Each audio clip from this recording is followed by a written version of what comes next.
curious, how many applications do you get for your programs every year? Altogether, including grad programs, I think it was 4,000. I don't know. I don't have it broke out between grad, but I know we read 4,000. So. 4,000. Either based on a percentage or a number, how many do you take into the school?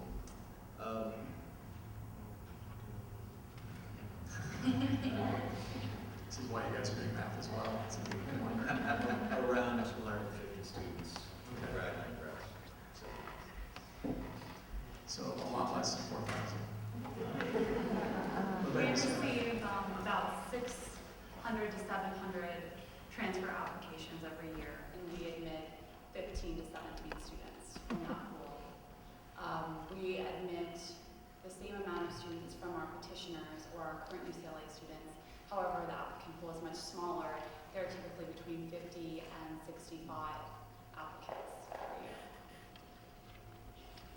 In total, we get about 600 applications, isn't that, for the major.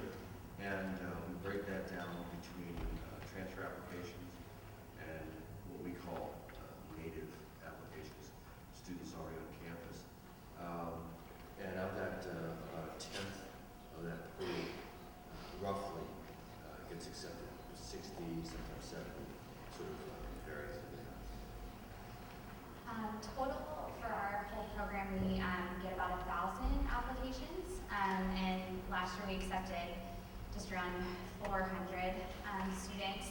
But just to put in perspective, our film production program, which tends to be our most popular, it was closer to, we got over 500 applications and we took just over 100. So it definitely varies on for us, especially what program you're applying to how competitive. But yeah, for film production, you're looking at about 10% hit rate. So let's follow up with that because I'm curious in terms of the different kinds of majors that you have in programs. Which ones are the most competitive, or you have a lot of applicants applying to, and which ones are, I guess I should say, the easier to get into, or you're looking for people to build up a certain program? Well, as I just said, film production is definitely by far most popular. It's about half of our students are in that program. And then after that, our screenwriting program, our television broadcast journalism program, which also has documentary, and actually our public relations and advertising program is kind of our next three. So our film studies program is one of our smaller ones, and our digital arts program is still pretty new, so we're building that one a lot too. So those are kind of our two areas that we're really pushing for. So yeah. Our students actually aren't asked to define their concentration when they enter our program. A lot of times it does come up in conversation and in the interviews and the writing samples, but they don't have to actually decide that until the end of their junior year.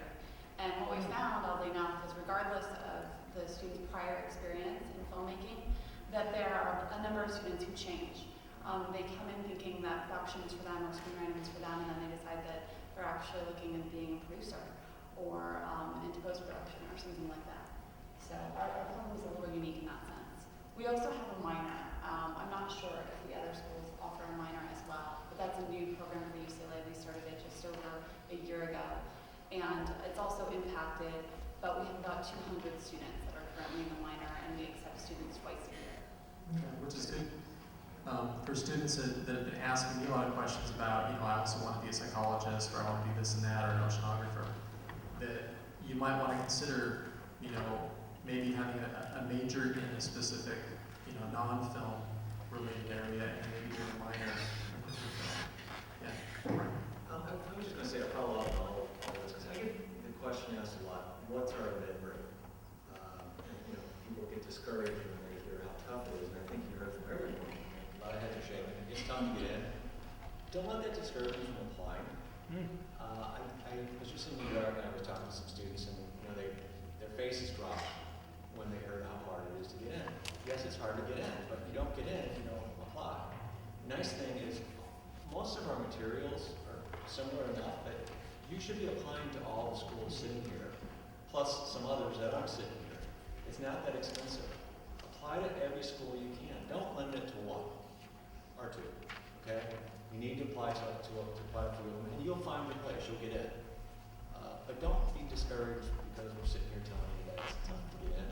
It's tough to get in anywhere. Just make sure you have a lot of options. Okay? The question I had too, or mine's Just just one quick point. We're a little different in that everyone applies to our program for admissions into our media studies option. And after they are in the department as a media studies student, they can apply for the narrative production option. You first come in and study the media generally, and then you can apply to be a media producer and pick a track of specialization, screenwriter, cinematography, and so on. So we're a little different in that regard. We want you to come in, study the media first, get a good grounding in issues, the relationship to media to society, cultural issues of media before you start thinking about production. So it's not as important for them to worry about, am I going to be getting into a more producing aspect of the program that you start out as media studies or in that particular program, and from there after you take the core, then you can start to differentiate. We're very interested in having the media studies inform the production. And we want our media production students to take media studies courses. So we're trying to encourage that cross-fertilization. Okay. So those that maybe wonder why we have a film history class, that's the freshman year, that's the reason why. So you can kind of see the perspective or point of view of, because the film doesn't exist in a vacuum. I mean, where does it come from, and what's been made before, and what's been done before, and how does that reflect the times, and how might that reflect you're making films now in 2010. So that's also why we have a similar approach as well. I want to ask a question about, a lot of times the whole aspect of grades comes up, and some students that are really struggling academically or feel like they're not competitive academically, but yet really show a lot of promise in their craft, and worry about getting into, one of these top schools. How much do you take grades versus talent, or how is that factored in? And if there's a student that has maybe lower grades but a really brilliant application or sample that they give to you, can that be enough to help them get in spite of grades? Let's start with USC. The answer is yes. That's simple. I've seen students with a 2200 and 4.0 GPA not get into our program. I've seen students with 1650s and SATs and a 3.4 get into the program. Our process is a two-pronged process. You have to get into the university first, and we're reviewing your application at the same time. And then we review your supplemental materials. If the faculty review committee thinks that you are just knocked out, wonderful, going to be the next whoever, we'll go to bat for you with the university. And we did it this year with students. Dean and I get together and we talk to the university. If we believe in you, we'll fight to get you in. With that said, though, there is an academic rigor at USC and the other schools too that we're not going to let you in if we don't think you're going to succeed. I would rather have you go to a community college for 2 years, hone up on your study skills and your academics, and then transfer in and come to USC, let us let you in, and then see you fail. You're wasting your time and your money, and your mom and dad won't be happy either. So the answer is, we're looking for creativity, but we need to know that you're going to succeed. I would say again, apply. I don't like standardized testing. I wish we didn't have it, but it's a tool that we have to use. So if you're fantastic, we'll go to bat for you. Would the other panels like to comment on this? Our philosophy is very similar. We have minimum requirements, and that's just because we want to make sure that you're going to be able to succeed on campus, inside or outside of the film program. And occasionally we have students who come very close but don't quite meet those. And if our faculty feel really strongly that they want you on campus, we will really fight for you to be there. That's sort of how we approach grades. In terms of SAT scores, if you're a transfer student, we don't see them. If you're a current student at UCLA and applying to our program, you're already into UCLA, so it's just staying there that you have to worry about. And that's really how we sort of look at grades and test scores from the school's perspective. What about Long Beach? Well, I think we have a theme here that's very similar.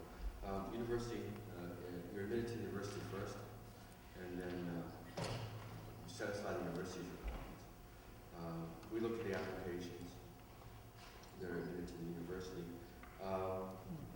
Transfers, of course. This coming year, we'll be looking at transfers. A little different from last year. Last year, because of the budget situation in California, we were under a restriction as far as transfers from the community college are concerned. This year, as of last week, the floodgates are open. So it's a completely different situation this year. So we're looking at also students from the campus. So there have been admitted transfer students, know what the requirements are. So we're dealing with two groups who are virtually self-selected. There doesn't tend to be any need to go the extra mile for any of these applicants. But I do know in the past there has been one or two instances of it. And we are not afraid to go all the way to the president of the university and make the case for a student. And that's been done on at least one occasion before. So, pretty similar. Once you get into the program, we make an allowance for you. We know the production is very time consuming. We know that students tend to want to, in the production work, tend to want to put their heart into it. So we allow you to stay in the program with a slightly lower GPA than the one you came in with. So if you work a little too hard one semester, but your grades slip, you'll still be with us the next semester. It's good to know. Sure, Sure, ask ask. one thing as well. If you did not excel in your academics for one reason or another, please include that in your writing samples as well, your personal statements. If something happened to you, that's always helpful information for the faculty to have when you're reviewing your application. So, just be aware that that's something that we are interested in seeing too, or if you've gone through some life changes or something to that effect. Also, if you happen to not do very well in your film classes, you might also want to address that. So, because that also happened. Well, I got a really high GPA, but you didn't do very well in your film classes. So, anyway, please speak to that in your application. If you have learning disabilities, difficulties, we see a lot of dyslexia, ADHD, and so forth, I would include that. I'd let that be part of your application if your grades are really suffering. That makes a big difference in a lot of ways to us. And there's special programs that we have that can help you with that. And your admissions, if you don't include it, we're just assuming you're not a good student, but if we know why, it helps us. So advocacy sounds really important. That if there are things that you're really passionate about getting into one of these schools, that you explain, okay, I'm gonna, full disclosure here, here's kind of what happened to my past, so that you're not just kind of thinking, well, I'm just gonna kind of, nobody's gonna really notice, or they don't want to know, or they don't care. It sounds like they actually do care, and it can make a difference if you're kind of in that borderline state between not having really great grades, but maybe you can explain why, some of the challenges you might overcome, or maybe there's a trajectory that you're on where you did really poorly when you were in junior high, and your freshman year, you're doing better, and here's why. And I think that's really important as well. Laura, did you have something? We work pretty much the same way that USC does, in the sense that the university looks at you and we look at you, and the same thing with grades is, take everything into account. The only thing I would mention, and I don't know if this is exclusive to just our program, but I always encourage students to also list a second choice on your application. And sometimes I think that scares people because it makes it seem like you're not dedicated to what you're applying to. But a lot of times what we'll find is we'll read the application and they'll be coming in film production, but everything they're talking about is producing. So then, and if that's listed as your second choice, or sometimes we will even suggest it to the student. And especially in some of our more competitive programs, if we do see that kind of interest in another area, then that's going to give you something else for us to look at. And obviously you can still choose to eventually come in that second choice or not, but we've had a lot of really great successful stories where students come in one area, but we see something else, and they end up coming initially and finding and loving it. So and that kind of goes into advocating for yourself. Is if you do have another interest, you want to give it everything you possibly can to us to look at. So that way, if we see that, we can definitely look at it, whether it's in our film school or somewhere else. And especially if the admissions office is really excited about you, they also have had sometimes taken those and placed them in other programs as well. So so just kind of staying along that line. Okay. Going back to transferring, and I had a question that I wanted to pose to the panel. Would you say that there's a higher bar for students that's wanting to apply as a transfer student coming into a program, as opposed to starting out in the program as a freshman? Is it, what would you advise a student that maybe that person needs to go to community college and get better academic grades and they want to eventually transfer? Is it going to be a harder road for them, regardless being a transfer student, or do you look at everything rather evenly, incoming, transfer, and so forth? It doesn't matter to us. We look at it the same batch. I mean, it's just reviewed right before the other ones, so there's nothing particular or different that we look for in transfer students other than their grades. And if you did poorly in high school, then we look at your transfer grades from community college and you see that you're improving. That's what we want to see. But no, the creator is the same. We pretty much judge it the same line. Just give different grades. Okay. Any others who want to comment on transferring? Okay.